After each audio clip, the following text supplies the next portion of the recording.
Hi everyone, welcome back to my channel. It's Jayla. If you haven't got a chance to view my videos before, welcome. Don't forget to hit subscribe. Go look at my other videos, you know, blah say blah, the whole to do, whatever. If you have already viewed my videos, thanks for tuning in again and following your girl. I really appreciate it.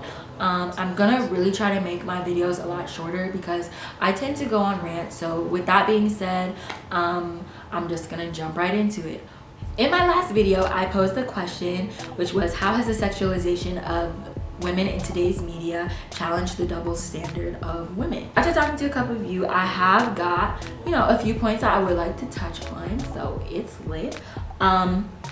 So kind of one of the things that was mentioned was back in the day, there has been a very huge shift in the women in media compared to even 50 years ago to what it is now.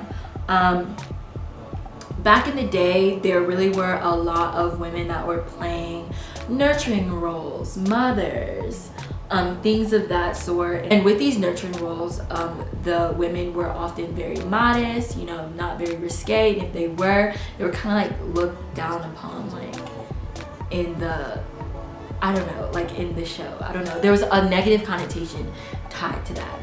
Now in mainstream media, we have a lot more women that are challenging and that are complete opposite of those family, you know, head on straight type of women that we saw back in the day. A few shows that I watch that I, you know, really can get down with, or, you know, take the time and energy to watch all the way through is She's Gotta Have It. The main character in that is Nola Darling. Scandal, the main character of that is my girl Olivia Pope. I literally love her with all my heart and soul. She's goals, literally goals. Issa Rae from Insecure, of course, and Annalise Keating from How to Get Away with Murder. Some of you had your differences when it came to a few of these characters as far as how their sexuality was portrayed, or how your just personal views on them as women, which is I don't think any of these characters are perfectly rounded into you know, portraying the perfect woman in society, but I do think that their characters are, the purpose of their characters is to kind of address the things that were not addressed in past media. So I do feel there are flaws within each of these characters, and I'm gonna touch on the 3 ways that each of these videos has challenged sexuality and the double standard that is often placed on women and has been placed on women for a long period of time. It's still here today, blah blah blah blah blah. So number 1 is that each of these women are very comfortable with their sexuality.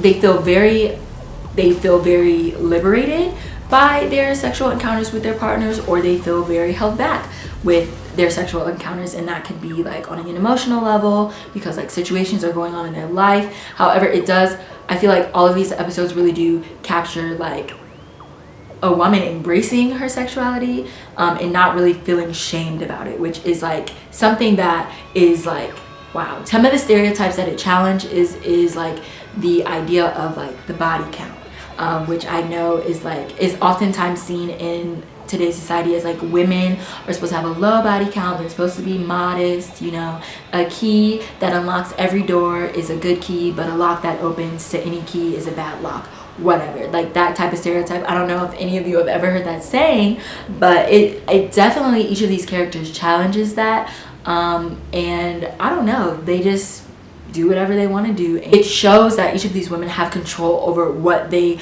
decide to, you know, partake in their lives, and what they decide not to take in their lives, and that is completely up to them, and they feel confident and comfortable with themselves, and they don't let anything else define them. They kind of just do what they have to do. Granted, they do get themselves in a little bit of situations, which, I mean, it wouldn't be a TV show without that. However, I think that it does challenge a couple of those stereotypes. Moving on to point number 2. There's some point in each of these shows where each of these characters portray the struggles of being a woman, and especially these shows show the women when they feel vulnerable, when they feel confident, when they are emotional. The show showing each of the women in all of their emotions that there are. Like, I feel like all of the shows I've watched, all of these characters have like cried at some point in the show. Cried, shed tears, been mad, been happy, felt confident. Like, I feel like I've felt a whole spectrum of emotions with each of these characters throughout their journeys and throughout their sexual portrayals in the TV shows. I think that really kind of tackles the stereotype of like women being very emotionally attached beings. Like, for example, Nola Darling, she has many sexual partners and feels connected to each and one of them. It doesn't feel an emotional connection every time she is with one of those partners, and all that kind of stuff, and kind of goes against the idea that women our drive is very emotional, which is sometimes the case, but sometimes not the case. And it could also be the same case for men. Men can also be driven by emotions, just as anyone in this world could. So, point number 3 is each of these characters within their sexual portrayals in their TV shows show confidence in themselves, show insecurities in themselves, and the struggle and the battle between being confident with oneself as a person and kind of tackling the insecurities that we often have as women, but also embracing and uplifting like themselves in the process. Confidence on like a scale of like not being over sexualized by the media. I don't think any of these women in any of these shows like are just like, you know, bombshell babes, feeling good with yourself while you don't have makeup on. I think that is something that is like really coming out in the media. Like, I've seen a lot of people, a lot of women in the media without makeup on, or like a lot of, you know, models in like advertisements that are like, you know, promoting body positively and more plus size model, and like I don't want to say normal size people, but like normal size people, because having a model body is not normal. Like, when I'm walking down the street, I don't know how many people you see that look like that. I don't see anybody that looks like that. So those are kind of the really 3 things that I got, especially from, and that's just like with TV. That's more with the TV personals of the sexualization of women in media, as opposed to like in comparison to like advertisements and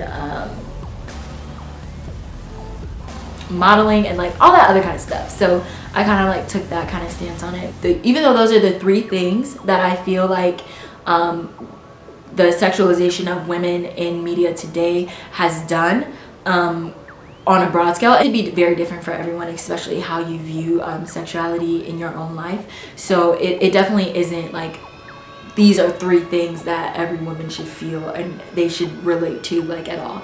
When I did a survey on my Instagram, I asked the question, do you think women are accurately represented in media?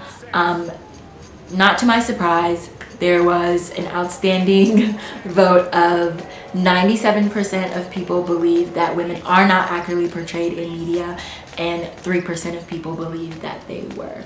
It's a gray area for me. I think we've come a long way, definitely, but like, do I feel like I definitely like admire some of the characters, but like definitely don't see myself, like my full self in like any of the characters. And that could be because like we still like, though the characters in the shows like don't have to be confined, they're like free, they're limitless in what they can do. So, and I feel like a lot of women feel like we're not limitless in what we can do because of the stereotypes that are placed on us in real life, like in reality, like in the real world, outside of a television show. So although like some people may want to live like Nola Darling, a lot of people, even if they would want to live like that, you know, don't feel like they have the ability to express, you know, that type of lifestyle, especially with the judgments and stereotypes that are put on women in society today. So especially as a woman, like we should be able to speak up, and men also speak up about, you know, how we would like to be portrayed in media. And some of it is realistic, and some of it is just like, you know, for the money. Some of it will never ever, it doesn't sell. So that kind of sucks, but like, I don't know. And I think that is another thing that we have to really take into consideration. If like someone followed me around my everyday life, like captured me and the things that I go through every day as a woman, it would not sell in big theaters as much as you know, other things. So that is also something really to take into consideration. It is very corporate. It is all about the money. So with that being said, thank you for everyone that put in your input for this topic. Moving on to the next topic, this past week I watched a documentary and it was about Rachel Dolezal. That is, I think that's how you say her name, I'm not really sure. I don't know if you all remember her, but like 2 years ago it was she was the white woman that pretended to be black. It came out that she had grown up with a white family, her biological mom and dad are white, and she just like had changed her physical appearance to be black. I watched this documentary. It was very interesting. I was very confused, very enlightened, and very confused all at the same time. Like, I just didn't understand. One of the things that the documentary kind of like portrayed was the idea of transracialness. What is being transracial? Exactly like it sounds. When you're born, biologically born, a certain race, but you identify and you feel more connected with another race. So that is what Rachel claims that she is. Prior to this documentary, never heard of the term transracial in my life. So kind of the question that I want to pose from that is being transracial a thing? Like, do you think that people can be transracial who was biologically born white to identify as black? Like, is that okay to do? I don't really know how I feel about the whole situation. That's why I really want to, you know, pose the question for the people, because I don't know. They lost me. They lost me on that. Thank you all for watching. I appreciate it so much. If you have any feedback about anything, you know, my inbox is open. Comment below, dog me, hype me up, whatever you please. I'm here for everything. So yeah, all right everyone, it was nice YouTubing with you.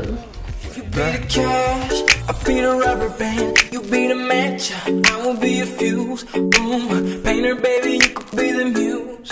I'm the reporter baby, you could be the news. 'Cause you're the cigarette.